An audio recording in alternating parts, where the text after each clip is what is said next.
There are certain things that will absolutely tank your ad account. You could be doing everything else right, but if you make one of these mistakes, you're going to be wasting ad spend and you won't get the results you're looking for.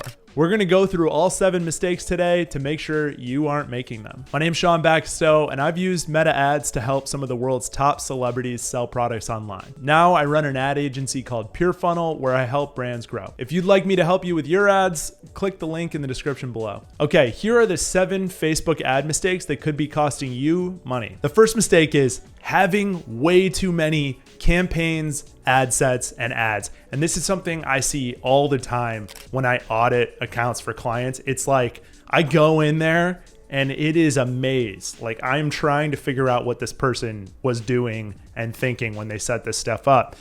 And, it'll be like 8 campaigns and each campaign will have like 6 ad sets and the person's like testing different targeting groups. And then each of those ad sets has like a ton of ads in it. And it's just like, it's way too much. It's overkill. Like first off, the simpler, the better. Like it is, you will get better performance.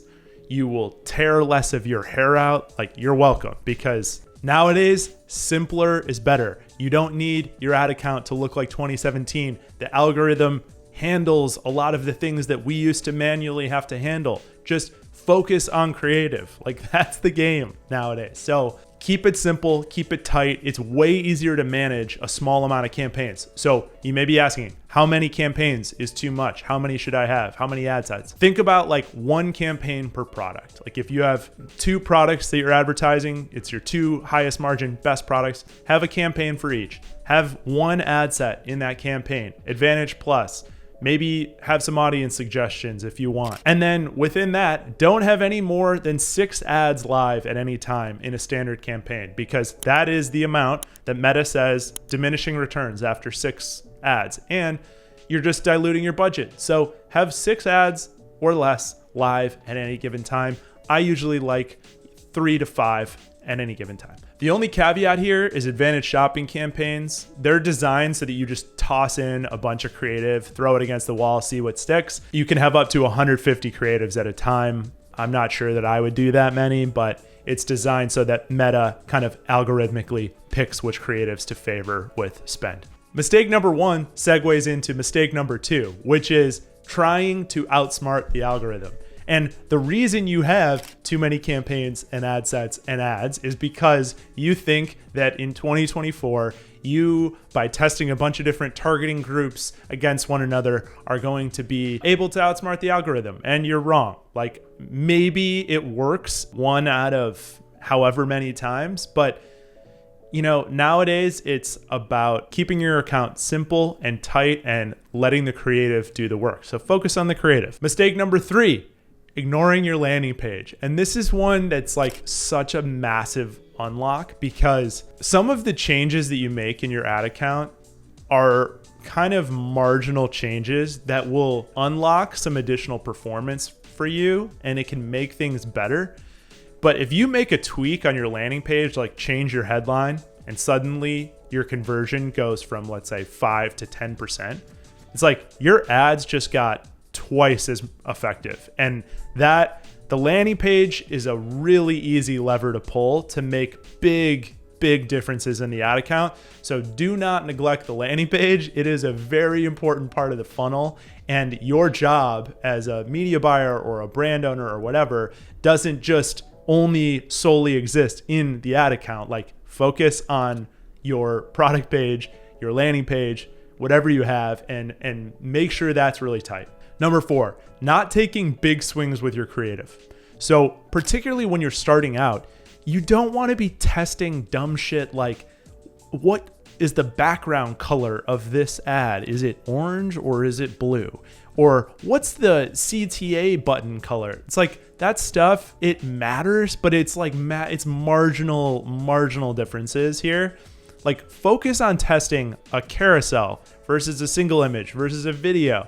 Test different hooks, headlines, different images of your product. Like that's the stuff that's going to move the needle. And that's what I mean by taking big swings. Like try a ton of very different things, see what works, and then iterate on that as you go along. So that's when you can say, okay, we have this winning concept. It's just crushing for us.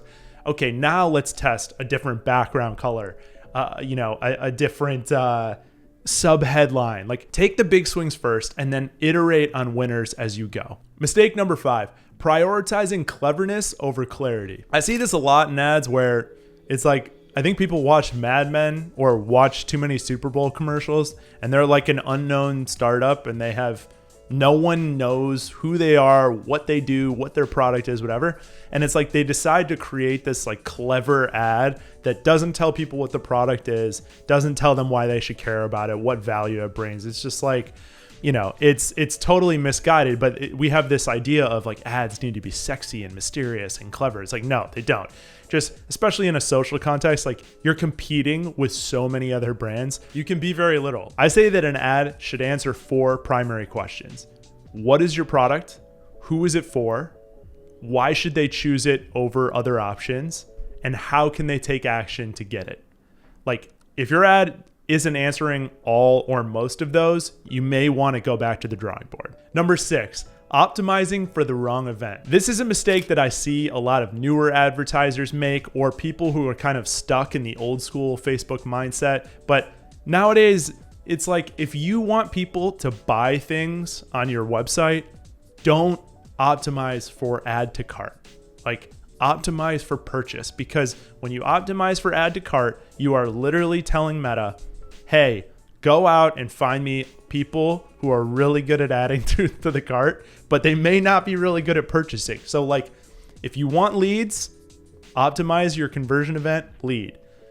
If you want purchases, choose the conversion event purchases. I literally ignore everything else. So just be very literal. Whatever you want them to do, optimize for that conversion event. And finally, last but not least, mistake number 7, ignoring data and falling in love with your own ideas, which I think is something I am regularly guilty of. Many advertisers are. You put a lot of time and effort and thought into what is going to be an effective ad creative for your brand or a client's brand.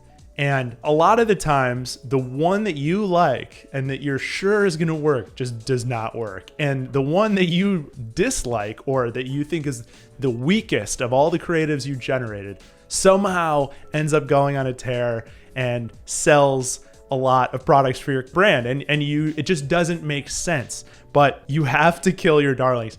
If the data says this ad that you did not like at all is winning, then iterate on that. Like, find a ton of different ways to remix that ad so that you're communicating the value in the same type of way. So if you manage to avoid the 7 mistakes that I've mentioned here, you're probably going to end up in a good place. You will not be wasting ad spend on critical errors. But if this sounds like a lot and you want my team to design, write, and manage your ads and get you really great results, click the link in the description below.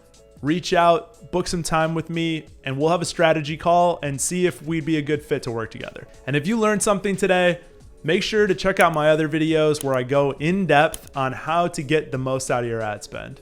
See you next time.